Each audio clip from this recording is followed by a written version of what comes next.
ورحمۃ اللہ وبرکاتہ اعوذ باللہ من الشیطان الرجیم بسم اللہ الرحمن الرحیم رب اشرح لی صدری ویسر لی امری واحلل عقدۃ من لسانی یفقہوا قولی رب زدنی علما رب یسر ولا تعسر وتمم بالخیر۔ الحمدللہ آج ہم 7واں سپارہ پڑھیں گے۔ اس پارے کا آغاز ہوتا ہے اور جب وہ رسول کی طرف نازل کردہ کلام کو سنتے ہیں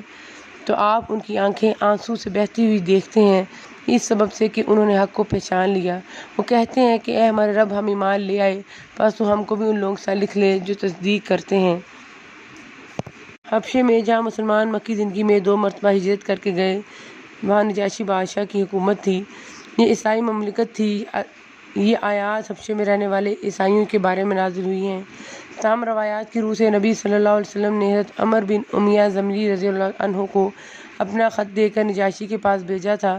جو انہوں نے جا کر اسے سنایا۔ نجاشی نے وہ خط سن کر حبشے موجود مہاجرین حضرت جعفر بن ابی طالب رضی اللہ عنہ کو اپنے پاس بلایا اور اپنے علماء کو بھی جمع کر لیا۔ پھر جب حضرت جعفر رضی اللہ عنہ کو قرآن کریم پڑھنے کا حکم دیا، حضرت جعفر رضی اللہ عنہ نے سورۃ مریم پڑھی، جس میں حضرت عیسیٰ علیہ السلام کی جازی ولادت، ان کی ابدیت اور رسالت کا ذکر ہے، جسے سن کر بڑے متاثر ہوئے، آنکھوں سے آنسو جاری ہو گئے اور ایمان لے آئے۔ یہاں پر قرآن کریم سن کر ان پر جو اثر ہوا اس کا نقشہ کھینچا گیا ہے اور ان کے ایمان لانے کا تذکرہ ہے۔ قرآن کریم میں بعض اور مقامات پر بھی اس قسم کے عیسائیوں کا ذکر کیا گیا ہے۔ اس سے ہمیں جو سبق ملتا ہے وہ یہ ہے کہ اللہ تعالیٰ کے کلام کو سمجھنے کے لیے جس چیز کی ضرورت ہے وہ ہے کہ نفس میں غرور نہ ہو۔ جیسے ہم نے پہلے بھی پڑھا ہے کہ یہ قرآن پاک نہ تو شک میں مبتلا کرنے والوں کے لیے ہے اور نہ ہی ان کے لیے ہے جن کے دلوں پر غلاف یعنی پردہ پڑا ہوا ہے۔ اللہ تعالیٰ ہمیں زندگی گزارنے کا ایک بہترین اصول بتا رہے ہیں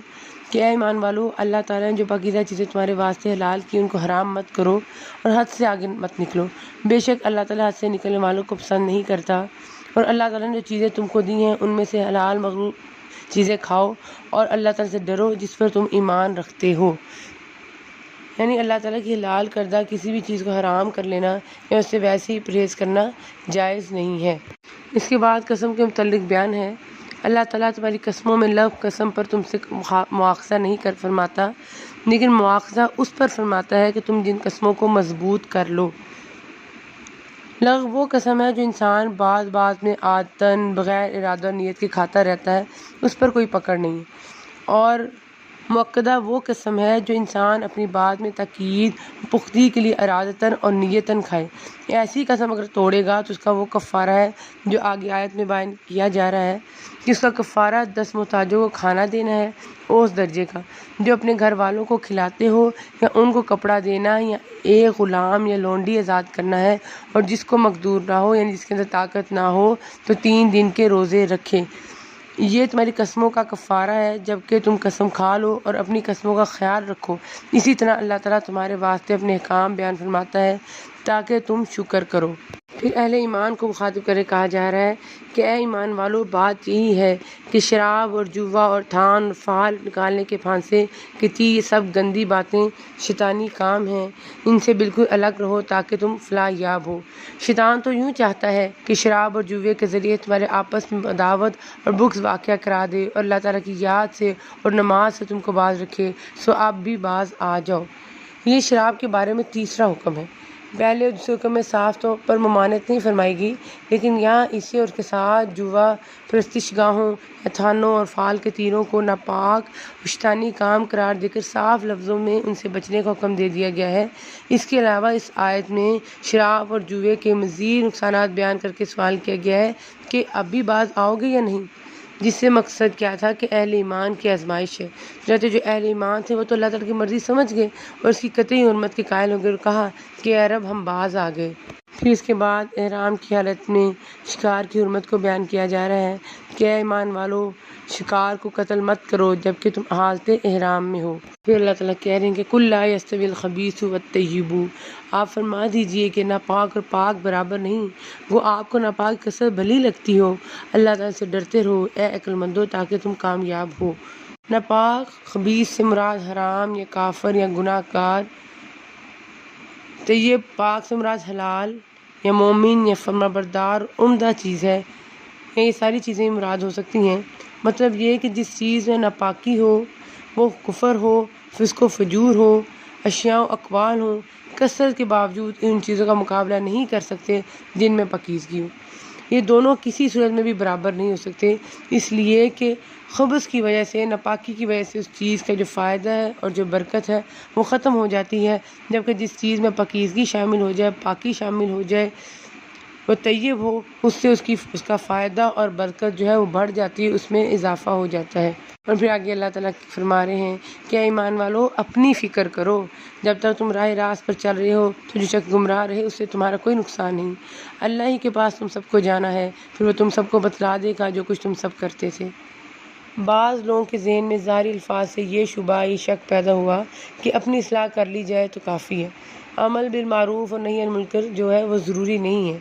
لیکن یہ مطلب صحیح نہیں ہے، کیونکہ ہمیں بار بار کہا گیا نا کہ ہم وہ امت ہیں جس نے امر بالمعروف کا حکم دینا اور نہی عن المنکر سے روکنا ہے، کیونکہ عمل بالمعروف کا فریضہ بھی نہایت امپورٹنٹ ہے۔ اگر ایک مسلمان یہ فریضہ ہی ترک کر دے گا تو اس کا تارک ہدایت پر قائم رہنے والا کب رہے گا؟ قرآن پاک نے اذا اہتدیتم، جب تم خود ہدایت پر چل رہے ہو کی شرط عائد کی ہے، اسی لیے جب ابوبکر صدیق رضی اللہ عنہ نے کے علم میں یہ بات ہے تو انہوں نے فرمایا کہ لوگوں، تم آیت کو غلط جگہ استعمال کر رہے ہو، میں تو نبی صلی اللہ علیہ وسلم کو فرماتے ہوئے سنا کہ جب لوگ برائی ہوتے دیکھ لیں تو اسے بدلنے کی کوشش نہ کریں تو قریب ہے کہ اللہ تعالیٰ انہیں اپنے عذاب کی گرفت میں لے لے گا۔ اس لیے آیت کا صحیح مطلب یہ ہے کہ تمہارے سمجھانے کے باوجود اگر لوگ نیکی کی طرف نہ آئیں یا برائی سے نہ رکیں تو تمہارے لیے یہ نقصان دہ نہیں ہے، جبکہ تم خود نیکی پر قائم ہو اور برائی سے بچ رہے ہو۔ البتہ ایک صورت میں عمل بالمعروف اور نہی عن المنکر کا ترک جائز ہے، جب کوئی شخص اپنے اندر اس کی طاقت نہ پائے اور اس سے اس کی جان کو بھی خطرہ ہو، اس صورت میں فَإِن لَمْ يَسْتَطِعْ فَبِقَلْبِهِ وَلِذَلِكَ أَضْعَفُ الْإِيمَانِ کے تحت اس کی گنجائش ہے۔ دوسرا ربع کے آغاز سے پھر سورۃ انعام کی ابتدا ہوتی ہے۔ سورۃ انعام مکی ہے، اس میں 165 آیتیں اور 20 رکوع ہیں۔ بسم اللہ الرحمن الرحیم، شروع کرتی ہوں اللہ تعالیٰ کے نام سے جو بڑا مہربان نہایت رحم کرنے والا ہے۔ جیسے ہم نے پہلے پڑھا نا کہ قرآن پاک کی ابتدائی اس چیز سے ہوئی کہ اللہ تعالیٰ کی خدائی و حاکمیت کو بیان کیا گیا، پھر درمیان میں کچھ احکامات آ گئے، اب پھر سے دوبارہ اللہ تعالیٰ کی جو خدائی و حاکمیت کا بیان شروع ہو چکا ہے کہ الحمدللہ الذی خلق السماوات والارض وجعل الظلمات والنور، تمام تعریفیں اللہ ہی کے لائق ہیں جس نے آسمانوں کو اور زمین کو پیدا کیا اور تاریکیوں کو اور نور کو بنایا۔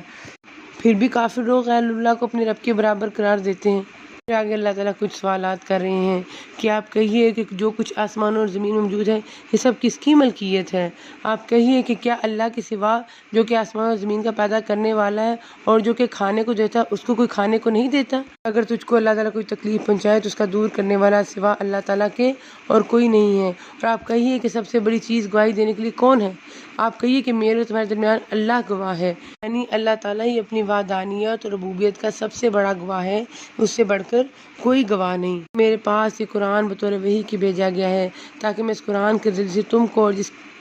جس کو یہ قرآن پہنچے ان سب کو ڈراؤں۔ ربیع بن انس صلی اللہ عنہ کہتے ہیں کہ اب جس کے پاس بھی قرآن پہنچ جائے، اگر وہ سچا متبع رسول ہے، رسول کی اتباع کرنے والا ہے، تو اس کی ذمہ داری ہے کہ وہ بھی لوگوں کو اللہ تعالیٰ کی طرف اسی طرح بلائے جس طرح اللہ کے رسول صلی اللہ علیہ وسلم نے لوگوں کو تبلیغ کی، لوگوں کو دعوت دی، اور اسی طرح ڈرائے جس طرح آپ صلی اللہ علیہ وسلم نے لوگوں کو ڈرایا۔ میری اور آپ کی رسپانسبلٹی ہے کہ جو ہم دین سیکھ رہے ہیں، جو ہم قرآن کا پیغام سن رہے ہیں، ہم اس پر خود بھی عمل کریں اور دوسروں تک بھی پہنچائیں تاکہ وہ بھی نیکی کے راستے پر، صراط مستقیم پر چلیں۔ پھر آگے اللہ تعالیٰ فرما رہے ہیں اور یہ کہتے ہیں کہ صرف یہی دنیاوی زندگی ہماری زندگی ہے اور ہم زندہ نہ کیے جائیں گے، یعنی مرنے کے بعد دوبارہ جی اٹھنے کا انکار ہے جو ہر کافر کرتا ہے، اور اس حقیقت سے انکار ہی دراصل ان کے کفر کی، ان کی نافرمانیوں کی، ان کی سرکشیوں کی سب سے بڑی ریزن ہے۔ مگر اگر انسان کے دل میں صحیح معنوں میں اس عقیدہ آخرت کی صداقت راسخ ہو جائے تو کفر اور عصیان کے راستے سے فوراً ہی ہٹ جائیں، فوراً ہی تائب ہو جائیں۔ اور اگر آپ اس وقت دیکھیں جب یہ اپنے رب کے سامنے کھڑے کیے جائیں گے، اللہ تعالیٰ فرمائے گا کہ کیا یہ امر واقع نہیں ہے؟ وہ کہیں گے بے شک قسم اپنے رب کی، تو اللہ تعالیٰ فرمائے گا تو اب اپنے کفر کے عوض عذاب چکھو۔ اپنی آنکھوں سے مشاہدہ کر لینے کے بعد تو وہ اعتراف کر لیں گے کہ آخر کی زندگی واقع سچی ہے، لیکن وہاں اس اعتراف کا کوئی فائدہ نہیں ہوگا، اور اللہ تعالیٰ ان سے پھر فرمائیں گے کہ اب تو اپنے کفر کے بدلے میں عذاب کا مزہ چکھو۔ پھر اگلی آیت میں اللہ تعالیٰ نقشہ کھینچ رہے ہیں کہ بے شک خسارے میں پڑے وہ لوگ جنہوں نے اللہ سے ملنے کی تکذیب کی، اس دن کو جھٹلایا، یہاں تک کہ جب وہ معین وقت ان پر اچانک آ پہنچے گا کہیں گے کہ ہائے افسوس ہماری کوتاہی پر جو اس کے بارے میں ہوئی، اور حالت ان کی یہ ہوگی کہ اپنے بار اپنی پیٹھوں پر لادے ہوئے ہوں گے، خوب سن لو کہ بری ہوگی وہ چیز جس کو وہ لادیں گے۔ اللہ تعالیٰ باور کرا رہے ہیں اور دنیاوی زندگی تو کچھ بھی نہیں سوائے کھیل کے، لہو و لعب کے، اور دار آخرت کا گھر متقیوں کے لیے بہتر ہے، کیا تم سوچتے سمجھتے نہیں؟ پھر اللہ تعالیٰ کہہ رہے ہیں کہ ہم خوب جانتے ہیں کہ آپ کو ان کے اقوال مذموم کرتے ہیں، سوی لوگ آپ کو جھوٹا نہیں کہتے، لیکن یہ ظالم تو اللہ کی آیتوں کا انکار کرتے ہیں۔ اور پھر آیت نمبر 32 اور 33 میں نبی صلی اللہ علیہ وسلم کو کفار کی طرف سے اپنی تکذیب کی وجہ سے جو غم و حزن پہنچتا، اس کے ازالے اور تسلی کے لیے فرمایا جا رہا ہے کہ تکذیب آپ کی نہیں، آپ کو تو وہ صادق امین مانتے ہیں، اور دراصل یہ اللہ تعالیٰ کی آیت کی تکذیب ہے، اس کو جھٹلاتے ہیں، اور یہ ایک ظلم ہے جس کا وہ ارتکاب کر رہے ہیں۔ پھر آگے کہا جا رہا ہے کہ اور بہت سے پیغمبر جو آپ سے پہلے ہوئے ہیں ان کی بھی تکذیب کی جا چکی ہے، سو انہوں نے اس پر صبر ہی کیا، ان کی تکذیب کی گئی، ان کو ایذائیں پہنچائی گئیں، یہاں تک کہ میری امداد ان کو پہنچی، اور اللہ کی باتوں کا کوئی بدلے والا نہیں، اور آپ کے پاس بعض پیغمبروں کی کچھ خبریں پہنچ چکی ہیں۔ نبی صلی اللہ علیہ وسلم کی مزید تسلی کے لیے کہا جا رہا ہے کہ یہ پہلا واقعہ نہیں ہے کافر اللہ کے پیغمبر کا انکار کر رہے ہیں، بلکہ اس سے پہلے بھی بہت سے رسول گزر چکے ہیں جن کی تکذیب کی جاتی رہی ہے، بس آپ بھی ان کی اقتدا کرتے ہوئے اسی طرح صبر و حوصلے سے کام لیں جس طرح انہوں نے تکذیب اور ایذا پر صبر سے کام لیا، حتیٰ کہ آپ کے پاس بھی اس طرح ہماری مدد آ جائے جس طرح پہلے رسولوں کی ہم نے مدد کی، اور ہم اپنے وعدے خلاف نہیں کرتے، ہم نے وعدہ کیا ہوا ہے۔ جیسے سورہ مومن کی آیت نمبر 51 میں ہے، یقیناً ہم اپنے پیغمبروں اور اہل ایمان کی مدد کریں گے، اور اسی طرح مجادلہ سورت کی آیت نمبر 21 میں ہے، اللہ نے فیصلہ کر دیا ہے کہ میں اور میرے رسول غالب رہیں گے، بلکہ اس کا وعدہ پورا ہو کر رہے گا کہ آپ کافروں پر غالب و منصور ہوں گے، چنانچہ پھر ایسا ہی ہوا۔ اور یہ لوگ کہتے ہیں کہ ان پر کوئی معجزہ کیوں نازل نہیں کیا گیا ان کے رب کی طرف سے، آپ فرما دیجئے کہ اللہ تعالیٰ کو بے شک پوری قدرت ہے اس پر کہ وہ معجزہ نازل فرما دے، لیکن ان میں اکثر بے خبر ہیں، یعنی ایسا معجزہ جو ان کو ایمان لانے پر مجبور کر دے، جیسے ان کی آنکھوں کے سامنے فرشتہ اترے یا پہاڑ ان پر اٹھا کر بلند کر دیا جائے، جس طرح بنی اسرائیل پر کیا گیا۔ فرمایا اللہ تعالیٰ تو یقیناً ایسا کر سکتا ہے، لیکن اس نے ایسا اس لیے نہیں کیا کہ پھر انسانوں کے ابتلاء کا مسئلہ ختم ہو جاتا ہے۔ اس کے علاوہ ان کے مطالبے پر اگر کوئی معجزہ دکھلایا جاتا اور پھر بھی وہ ایمان نہ لاتے تو پھر فوراً انہیں اسی دنیا میں سخت سزا دے دی جاتی، یوں گویا اللہ تعالیٰ کی حکمت میں انہی کا دنیاوی فائدہ ہے۔ اور جتنے قسم کے جاندار زمین پر چلنے والے ہیں، جتنے قسم کے پرند چرند ہیں کہ اپنے دونوں بازوں سے اڑتے ہیں، ان میں کوئی قسم ایسی نہیں کہ جو کہ تمہاری طرح کے گروہ نہ ہوں، ہم نے دفتر میں کوئی چیز نہیں چھوڑی، پھر سب اپنے پروردگار کے پاس جمع کیے جائیں گے۔ پھر اللہ تعالیٰ ایک سوال کر رہے ہیں کہ آپ کہیے کہ اپنا حال تو بتلاؤ کہ اگر تم پر اللہ کا کوئی عذاب آ پڑے یا تم پر قیامت ہی آ پہنچے تو کیا اللہ کے سوا کسی اور کو پکارو گے؟ اگر تم سچے ہو بلکہ خالص اسی کو پکارو گے، پھر جس کے لیے تم پکارو گے اگر وہ چاہے تو اس کو ہٹا بھی دے، اور جن کو تم شریک ٹھہراتے ہو ان سب کو بھول بھال جاؤ گے۔ اسی ٹاپک کو، اسی مضمون کو بھی قرآن کریم میں کئی جگہ پر ڈسکرائب کیا گیا ہے، جیسے ہم نے سورہ بقرہ کی آیت نمبر 165 میں بھی پڑھا ہے کہ توحید انسانی فطرت کی آواز ہے، انسان ماحول یا آباء و اجداد کی تقلید میں مشرکانہ عقائد اور اعمال میں مبتلا رہتا ہے، وہ کرتا چلا جاتا ہے اور غیر اللہ کو اپنا حاجت روا، اپنا مشکل کشا جو ہے سمجھنا شروع کر دیتا ہے، نظر نیاز بھی پھر انہی کے نام کی نکالتا ہے، لیکن جب کسی مشکل سے دوچار ہوتا ہے، جب کسی مشکل کا سامنا کرنا پڑتا ہے تو پھر اسی سب بھول جاتا ہے، فطرت ان پر سب پر غالب آ جاتی ہے، بے اختیار انسان پھر اسی ذات کو پکارتا ہے جس کو پکارنا چاہیے۔ ایک اور سوال کیا جا رہا ہے، آپ کہیے کہ یہ بتلاؤ اگر اللہ تعالیٰ تمہیں سماعت بصارت بالکل لے لے، تمہارے دلوں پر مہر کر دے، تو اللہ تعالیٰ کے سوا اور کوئی معبود ہے کہ یہ تم کو پھر دے دے؟ آپ دیکھیے تو ہم کس طرح دلائل کو مختلف پہلوؤں سے پیش کر رہے ہیں، پھر بھی یہ اعراض کرتے ہیں۔ یہ آنکھیں، کان اور دل، یہ انسان کے نہایت امپورٹنٹ آرگنز ہیں۔ اللہ تعالیٰ فرما رہا ہے کہ اگر وہ چاہے تو ان کی وہ خصوصیات چھین لے، سلب کر لے جو اللہ تعالیٰ نے ان کے اندر رکھی ہیں، یعنی سننے، دیکھنے اور سمجھنے کی خصوصیات۔ جس طرح کافروں کی اعضاء ان خصوصیات سے محروم ہوتے ہیں، یا اگر وہ چاہے تو اعضاء کو ویسے ہی ختم کر دے، تو دونوں ہی باتوں پر قادر ہے، اس کی پکڑ سے کوئی نہیں بچ سکتا مگر یہ کہ خود کسی کو بچانا چاہے۔ پھر کہا جا رہا ہے اور اسی طرح ہم نے بعض کو بعض کے ذریعے سے آزمائش میں ڈال رکھا ہے، تاکہ یہ لوگ کہا کریں کیا یہ لوگ ہیں کہ ہم سب میں ان پر اللہ تعالیٰ نے فضل کیا ہے۔ میں اکثر غریب غلام قسم کے لوگ مسلمان ہوئے تھے، اس لیے یہی چیز جو رسائے کفار کی آزمائش کا جو ذریعہ بن گئی، اور ان غریبوں کا مذاق اڑاتے اور جن پر ان کا بس چلتا انہیں اذیت سے دوچار کرتے اور کہتے کہ یہی لوگ ہیں جن پر اللہ تعالیٰ نے احسان فرمایا ہے۔ مقصد ان کا یہ تھا کہ ایمان اور اسلام اگر واقعی اللہ تعالیٰ کا احسان ہوتا تو یہ سب سے پہلے ہم پر ہوتا۔ پھر آگے کہ اللہ تعالیٰ خوشخبری دے رہے ہیں کہ تمہارے رب نے مہربانی فرمانا اپنے ذمے مقرر کر لیا ہے، یعنی احسان کے طور پر اللہ تعالیٰ نے اپنے شکر گزار بندوں پر اپنی رحمت کرنے کا فیصلہ کر رکھا ہے۔ اس طرح حدیث میں آتا ہے کہ جب اللہ تعالیٰ تخلیق کائنات سے فارغ ہو گئے تو اللہ تعالیٰ نے عرش پہ لکھ دیا کہ میری رحمت میرے غضب پر غالب ہے۔ جو شخص تم میں سے برا کام کر بیٹھے جہالت سے، پھر اس کی بات توبہ کر لے اور اصلاح کر رکھے تو اللہ تعالیٰ کی شان کی بڑی مغفرت کرنے والا ہے، بڑی رحمت والا ہے۔ اس میں اہل ایمان کے لیے بشارت ہے، کیونکہ انہی کی یہ صفت ہے کہ اگر ناقدانی سے یا بتقاضۂ بشریت کسی گناہ کا ارتکاب کر بیٹھے ہیں تو پھر فوراً توبہ کر کے اپنی اصلاح کر لیتے ہیں، گناہ پر اصرار نہیں کرتے اور نہ ہی توبہ سے منہ موڑتے ہیں۔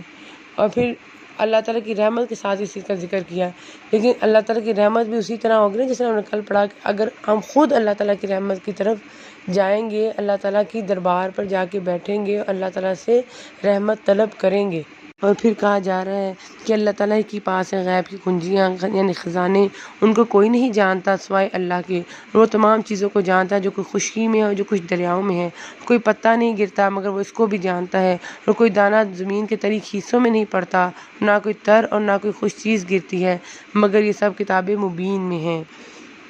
اس آیت سے یہ بھی معلوم ہوا کہ عالم الغیب صرف اللہ کی ذات ہے، غیب کے سارے خزانے اسی کے پاس ہیں۔ حدیث میں آتا ہے کہ مفاتیح الغیب 5 ہیں: قیامت کا علم، بارش کا نزول، رحم مادر میں پلنے والا بچہ، آئندہ کل میں پیش آنے والے واقعات اور موت کہاں آئے گی۔ ان 5 امور کا علم اللہ تعالیٰ کے سوا کسی کے پاس نہیں ہے۔ پھر چوتھے ربع کی ابتدا میں حضرت ابراہیم علیہ السلام کی اگزامپل دی جا رہی ہے، جیسے پہلے بھی انہیں ہمارے سامنے آئیڈل کے طور پر پیش کیا گیا۔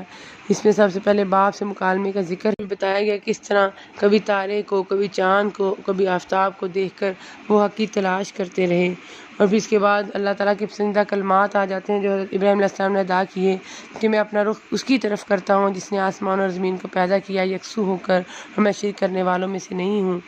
یہ کہ میری عبادت و توحید سے مقصود اللہ عز و جل ہے جو آسمان اور زمین کا خالق ہے۔ اس کے بعد امن کے بارے میں بیان ہے کہ جو لوگ ایمان رکھتے ہیں اور اپنے ایمان کو شرک کے ساتھ مخلوط نہیں کرتے،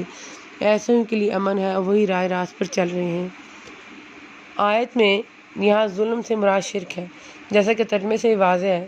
حدیث میں آتا ہے کہ جب یہ آیت نازل ہوئی تو صحابہ رضی اللہ عنہ نے ظلم کا عام مطلب یعنی کوتاہی، غلطی، گناہ، زیادتی وغیرہ سمجھا، جس سے وہ پریشان ہو گئے اور رسول اللہ صلی اللہ علیہ وسلم کی خدمت میں آ کر کہنے لگے کہ ہم میں تو کون شخص ایسا ہے جس نے ظلم نہ کیا ہو۔ آپ صلی اللہ علیہ وسلم فرمایا، اس سے وہ ظلم مراد نہیں ہے جو تم سمجھ رہے ہو، بلکہ اس سے مراد شرک ہے، جس طرح لقمان علیہ السلام نے اپنے بیٹے کو کہا تھا، ان الشرک لظلم عظیم، یقیناً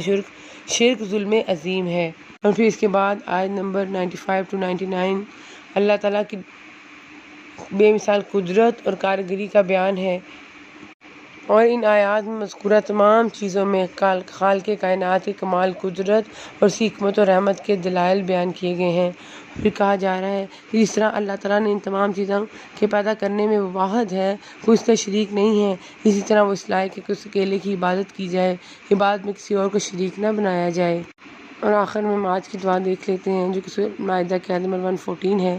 عیسیٰ ابن مریم نے دعا کی کہ اے اللہ، اے ہمارے پروردگار، ہم پر آسمان سے کھانا نازل فرما کہ ہمارے لیے یعنی ہم میں سے جو اول ہیں اور جو بعد کے ہیں سب کے لیے خوشی کی بات ہو جائے اور تیری طرف سے ایک نشانی ہو جائے، اور تو ہم کو رزق عطا فرما دے اور تو سب عطا کرنے والوں سے اچھا ہے۔